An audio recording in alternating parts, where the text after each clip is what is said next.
Yo, YouTube, it's Kid Omni, and YouTube is my favorite hobby. So I ain't made a video in a minute, man, but could the regular show crew actually defeat Omni-Man? I think they fucking can. I think they can. We gonna see about that in this video, though. Let's see. Hold up. Workers that have to maintain the park. Despite the show's almost laughably bland premise, the series itself proves to be anything but. From killer bears to giant heads, it seems as if all bets are off when following the misadventures of Mordecai. Bro, this fucking episode was so fucking stupid.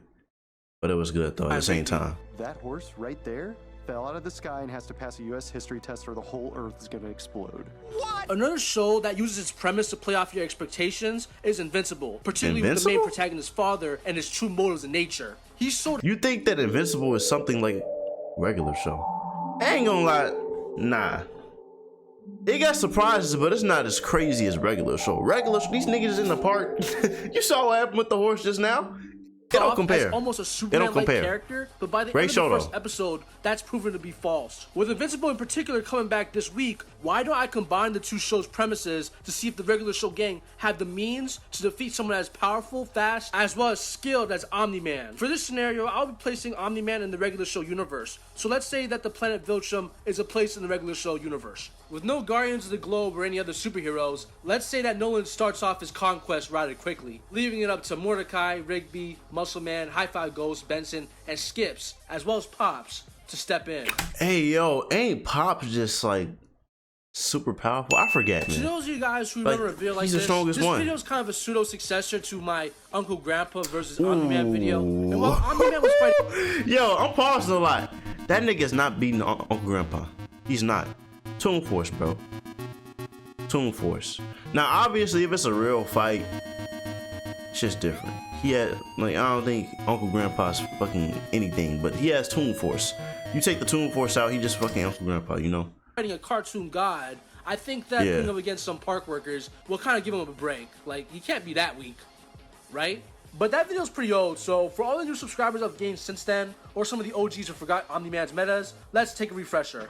Nolan Grayson, as you know, was a member of the highly prestigious Viltrum Empire. These guys are a warrior culture that uses strength to bring in other planets into its empire, first trying diplomatically, but if the planet were to refuse, they become walking mass extinction events. One example of this is during Season 1, where Omni-Man was able to single-handedly destroy the Flaxen homeworld civilization, with the dust trails alone being calculated to be equivalent to anywhere from 1 teraton at a low end, but they can get to multi-continental. This is consistent as Omni-Man himself remarks that he was able to divert a meteor the size of Texas. I know for most Americans who watch the channel, that doesn't sound too crazy. It's a state after all. What? But consider that if Texas were its own country, it would be top 40 out of 193 countries in the entire world. Like, unironically, you could fit 10 European countries in Texas. So with that piece of context, you'll understand me when I say that Omni-Man being able to divert such a large landmass will be equivalent to him exerting force at a low end being in the petatons and at a high end being in the exatons, which is enough force to destroy multiple continents or enough force to destroy a moon. This moon level scaling is consistent because a character named Thrag,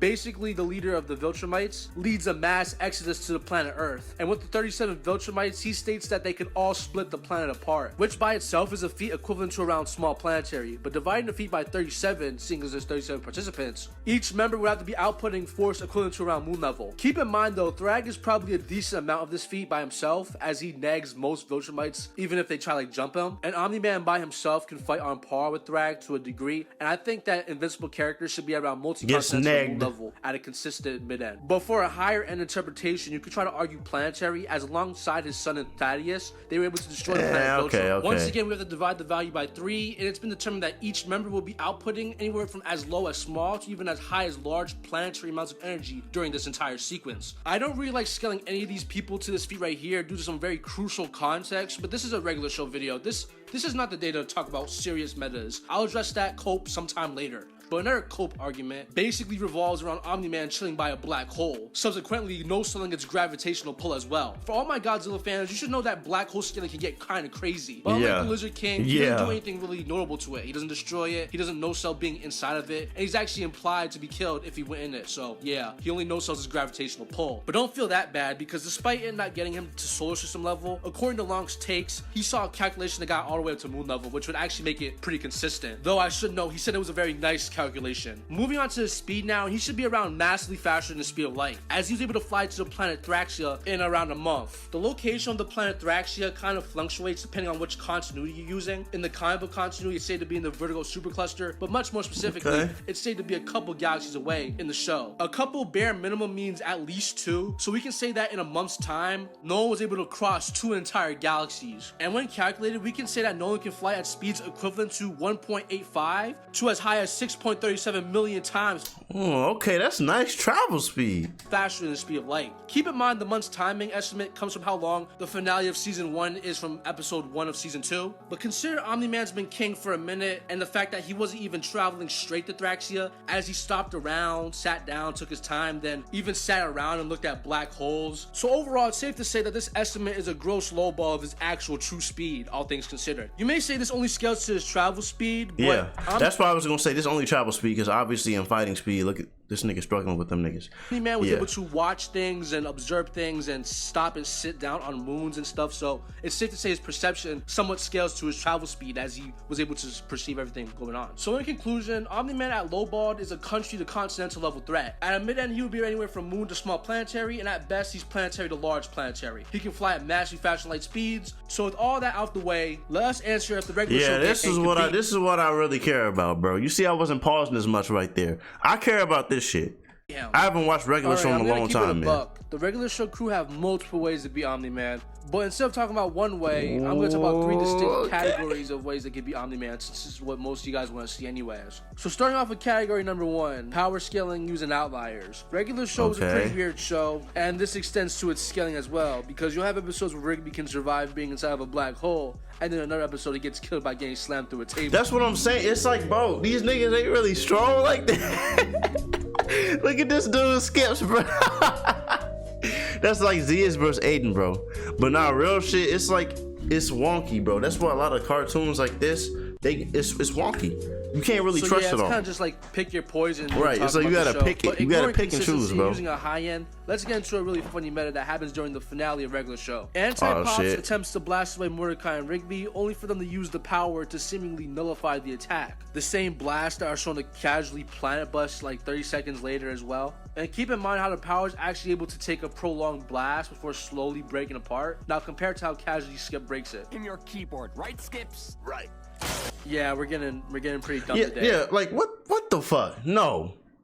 Just no. But speaking of dumb, Mordecai and Rigby, unlike Omni-Man, are actually shown to survive the explosion of an entire planet point blank. Keep in mind, regular show characters have many ways to boost their base attack potency, using stuff like Death Kwon Do or tools like the Hammer of Justice. Wow. As for speed now, Mordecai and Rigby are pretty consistently able to react to Anti-Pops, who's literally the strongest antagonist in the verse, with only Pops being able to match them. This is important because the verse has MFTL plus galaxy crossing feats that we'll get into later. So unironically, if you use outliers, base Mordecai and Rigby. So I was right. Pops is strong as fuck. I see. I forgot about that. Anti-Pops we'll and be able shit. To just jump Omni-Man. You know, maybe Skips has the Hammers of Justice, and Mordecai and Rigby and everyone else have Death Kwon Do. But I admit this chain of scaling is remarkably inconsistent, and it's just for jokes. And in all seriousness, it's not how I think the crew would approach Omni-Man. So let's get into more serious metas. Category 2. The regular show gang have a variety of trinkets and goo gags that would pretty much do the trick. For starters, they have the previously mentioned power, which can send anyone to anywhere at any point of time. You remember that black hole that was narratively implied to be Omni-Man's end? Yeah, Mordecai and Rigby could just send them to an even bigger black hole. Or they could just send them to the beginning or end of time. So the power is an actual win con. And they don't even have to be right in front of Omni-Man to use it. So they can see Omni-Man on TV doing his thing and just pull out the power, and Nolan wouldn't even know what hit him. They also have access to the Book of Park records, which can just literally rewrite reality as well as change the future and past. And well, what's Omni-Man gonna do when Mordecai and Rigby write Omni-Man flies into the sun? The gang also has orbs that can trap Omni-Man in a time loop. And moving on to a really funny dumb meta now, Mordecai and Rigby, by simply dressing up really cool, could create a black hole singularity that would go on to destroy the entire universe. Pretty dumb stuff for sure, but hey. Yo, what the fuck is going on in regular show? Nigga, are you serious? Yes. If it works, it works. But now moving on to the final category now, we're gonna have to talk about consistent scaling. Yes, the first category was scaling based, but we just used ridiculous outliers that don't find themselves applicable in a combat situation. Like, are you gonna look at this fight right here and tell me with a straight face, this is a battle of planet busters? Of course not. So let's move on to characters who are. Mordecai and Rigby are friends with the baby ducks, as well as the geese by the end of the series. And they can combine to create a mech that would be able to destroy another mech that could casually throw the moon, as well as split it in half. Due to how fast and seamless both of these feats are, they would both come out to around large planetary. Literally, Omni-Man's wanked high-end meta they have casually as a baseline for all their stats. But moving on to higher ends now, in this same mech, they were able to utilize the Galaxy Sword, which was able to destroy the planet Jupiter. It was also able to grow to the size of an entire galaxy in sheer seconds. So due to its size, as well as the speed of the weapon, any value would just be faster than Omni-Man automatically. Yeah, this nigga Omni-Man ain't winning in like no way, shape, or form. It's like, come on now.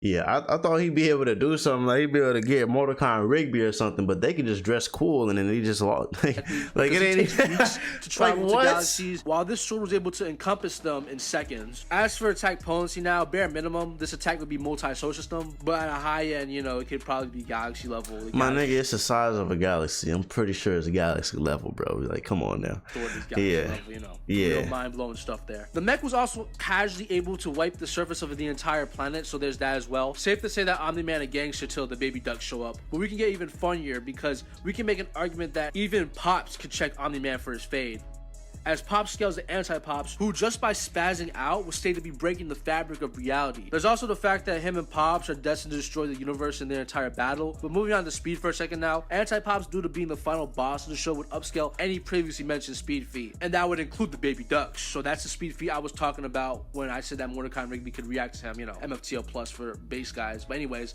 as previously mentioned, Pops scales to all of this, but this universal— Nigga, this shit is so stupid. Don't even think about it. How is Mordecai and Rigby doing this? Look at this shit. This is supposed to be much faster than light right here. I was talking about look at this when shit. I said that Mordecai and Rigby. Look at this shit right here, right here. My nigga, all they did was do this. You see how fucking dumb cartoons be? Like, these niggas ain't Super Saiyans or nothing. They ain't using no power-ups. They just there. All of this. But this universal power is actually a low end because the regular Joe cosmology actually contains fifth dimensional spaces, meaning that Pops and anti-Pops can not only destroy the 3D observable universe, but more than likely fourth and even fifth dimensional spaces. The freaking when Pops versus Heisei Godzilla is a discussion. But anyways, it goes without saying, using these potential swords, even universal busters, Omni-Man would stand no chance at all. No shit. Even for like granting Omni-Man some of his cope arguments. So in conclusion, it's safe to say that for the sake of Omni-Man's character / redemption, it's pretty good that he didn't find himself on a seemingly regular Earth that ultimately proved to be anything but. If you made it to the end of this video, alright, so that's the end of the video. I want to see the comments. Anybody got to say anything stupid? Omni-Man's gonna feel gangster to a fellow man with a mustache. Wait, who got the mustache? Bruh. Am I tweaking? Which one got a mustache? Muscle Man don't got a mustache, right? Skips don't got a mustache. Am I tripping? Who else got a mustache? I might be tweaking, bro. Who got a mustache in regular show? None of these niggas got a okay, Pops got a. I be forgetting he had that white mustache. Okay. Blue Jay and Raccoon with mullets. Okay, yeah. Alright, so nobody in the comments acting stupid, I guess, huh? Damn. Yeah, you kinda do. Yeah, that's real tough, bro. Hey, Omni-Man, bro. Hey, at least you ain't Gojo going against Goku, bro. Yeah, but you got it bad, bro.